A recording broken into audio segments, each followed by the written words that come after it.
Hey everyone, Tactics here, and in today's video we're going to be taking a look at how DPS are faring in Mythic Plus on the Shadowlands beta and ranking them based on their current strength. If you're interested in seeing how tanks and healers are doing, I've linked both those videos in the description for you to check out. As always, I've got a couple disclaimers. First, if you're only looking to get Keystone Master, every single DPS spec on this list is capable of completing plus 15 keys, so just play what you enjoy. Second, this is still beta, so class tuning isn't final, and because there are still changes happening to Covenants, I'm going to mostly exclude them from this conversation. Also, due to the large number of DPS specs, the formatting for this video is going to be a bit different than the healer and tank videos, so let me know which ones you guys prefer. Now with that said, make sure you guys like and subscribe so you're notified when I post more Warcraft content, and let's jump into it starting with the S tier. And no surprise here, we have a couple rogue specs in Subtlety and Outlaw making an appearance. Not only is their damage great, they are also the only class that has access to Shroud, which is going to be quite impactful in higher keys. They also have access to many stuns, sap, and tricks, which is going to be more important now that at the beginning of Shadowlands many tanks are having issues with threat. There aren't too many differences between the three rogue specs, so people will just end up playing whichever one is the highest DPS. Currently Sub has a slight edge, and they do some pretty insane priority target damage, making them especially strong on tyrannical weeks, whereas something like Outlaw is better in cleave scenarios, but still has decent priority damage. Joining the two rogue specs in the S tier, we have Frost Mages. Currently, Frost Mages are able to pump out high consistent damage without relying on long cooldowns thanks to Frozen Orb and Blizzard. They also deal great priority damage, and the passive slows built into their spells help to enable tank kiting. On top of this utility, all mages bring immunities and ice block. They have a spell steal, bloodlust, and int buff, and with the latter two being more valuable in Shadowlands after the drums nerf and the elimination of buff scrolls. Next, we have Marksmanship Hunters. Similar to Frost Mages, they have fairly high consistent damage that isn't reliant on cooldowns, and they also have decent priority damage. Hunters unfortunately don't bring too much utility, but they do have a misdirect, which as mentioned previously is going to be important at the beginning of Shadowlands. They also have Binding Shot, which can help tanks kite, though it's not as good as the Frost Mage slows, and they have a Purge and Enrage Dispel, as well as a Pet with Bloodlust and Turtle, which is kind of a pseudo immunity that can be used to cheese some mechanics. Hunters fall in a similar spot to Rogues, where the best spec DPS wise is going to be Brought, out of MM and BM of course, since they both bring pretty much the same utility otherwise. Rounding out the S tier, we have Destrolocks. Destrolocks are able to pump out some insane cleave damage, and their AoE has gotten a lot stronger thanks to their legendary, which reduces the cooldown on Infernal, pushing them over the edge from being good to great. They also bring some great utility with Battle Res and Hellstones, which no longer share a cooldown with health pots.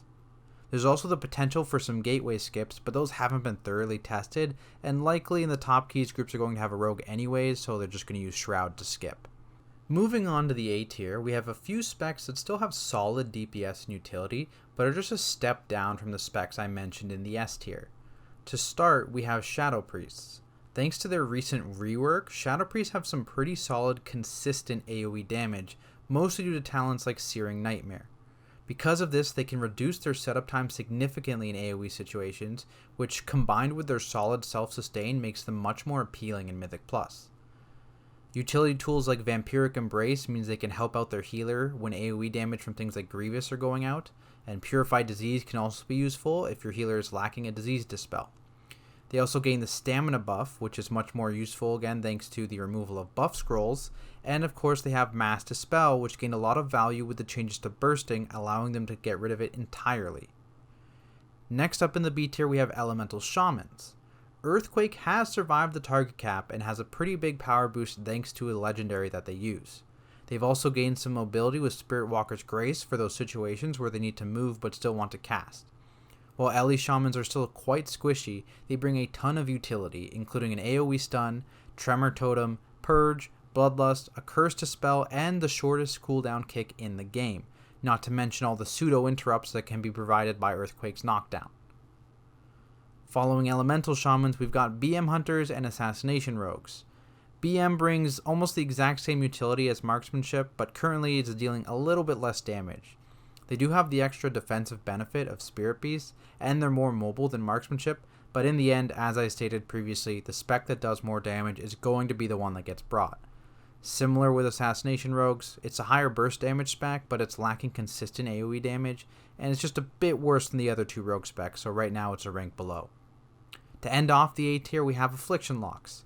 The biggest thing holding them back right now is their longer setup time compared to a spec like Destro, which can result in them struggling on lower keys.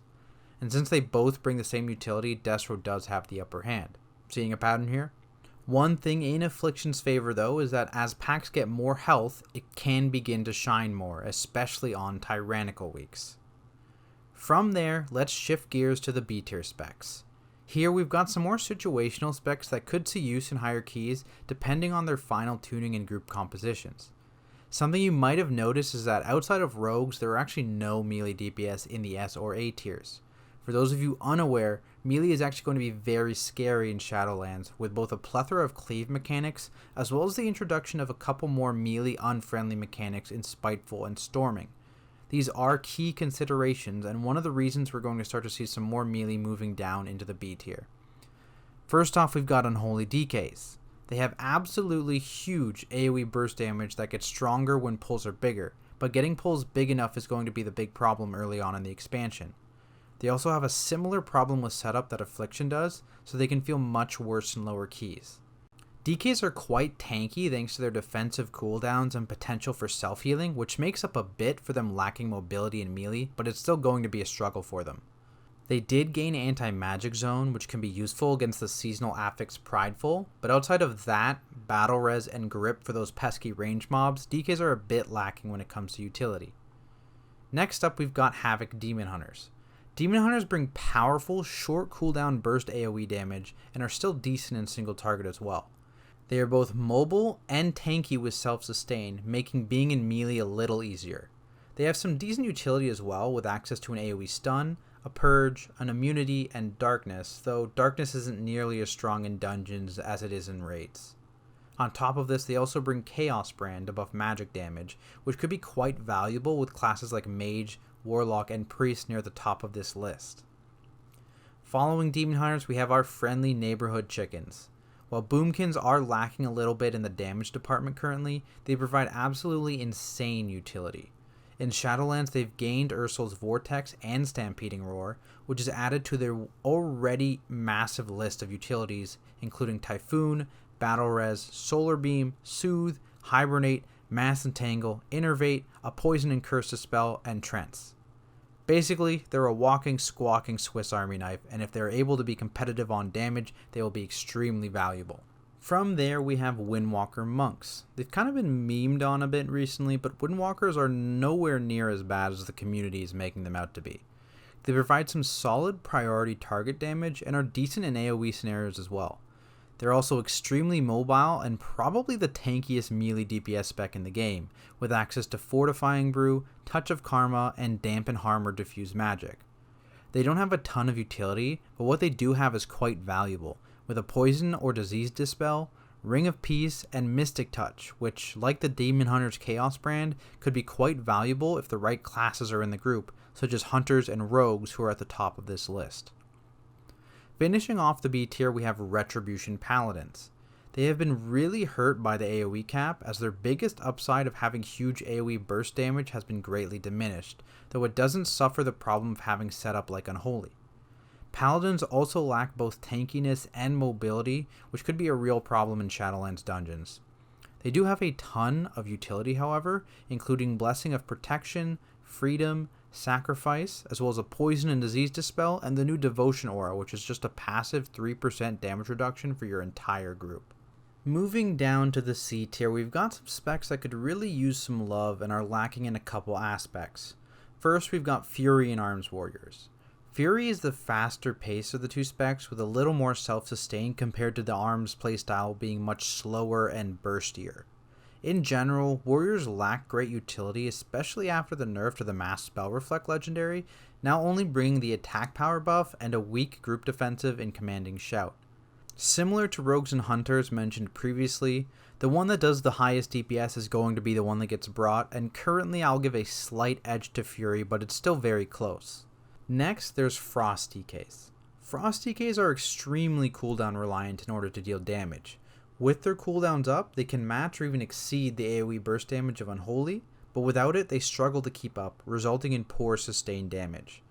They also struggle when it comes to single target, and this lack of great damage, combined with the minimal DK utility and the fact that they are the worst DK spec, likely means that we won't see many in higher keys. From there, we have Arcane Mages, who are solid in single target, but a bit lacking when it comes to AoE.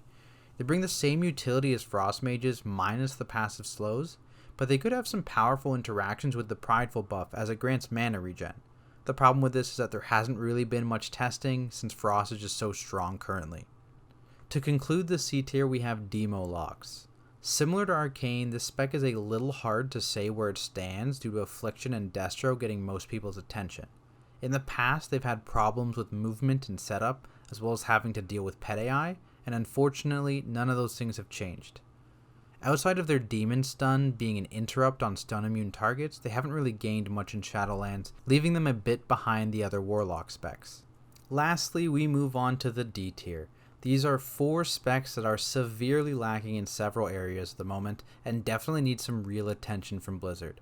To start off, we've got Feral Druids. Unfortunately, Feral struggles from mediocre damage in both AoE and single target scenarios. While they do bring the insane utility that Druids provide, both Boomkins and Wrestler Druids exist, and they bring all the same utilities and then some more on top of that Feral doesn't provide. Alongside Feral, we have Survival Hunters, who suffer from having to choose between either AoE or priority damage, something that the higher rank specs don't have to do. You can also choose to bring the same utility in a range spec with either Marksmanship or BM, and both bring stronger DPS as well.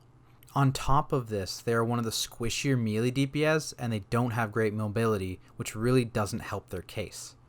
Moving on, we have Fire Mages, who have really been knocked down a peg in Shadowlands. With Ignite no longer passively spreading and players no longer able to have super combust like they could in 8.3, Fire Mages just can't compete damage-wise with either Frost or Arcane. They again fall into the same problem that Arcane does, where it brings the exact same utility as Frost, minus the utility of the passive slows, and just doesn't do as much damage, so it's never going to get picked right now over Frost Mages. Finally, we have Enhancement Shamans, who have similar problems that both Feral and Survival has. First, it's lacking in damage, and its utility can be brought by both Elemental and Resto Shamans, who also bring additional utility. Second, they're one of the squishiest melee DPS in the game and lack great mobility to get out of bad situations, leaving them squarely in the D tier. But that finishes off my rankings of how DPS are shaping up in Mythic Plus on the Shadowlands beta. If you guys enjoyed the video, please feel free to like and subscribe, it really does help out and I appreciate it. My rankings of tanks and healers are also linked in the description below for those of you interested. You can also check me out on Twitter or Twitch, both at Tactics. Thank you so much for watching guys, and I will see you in the next video.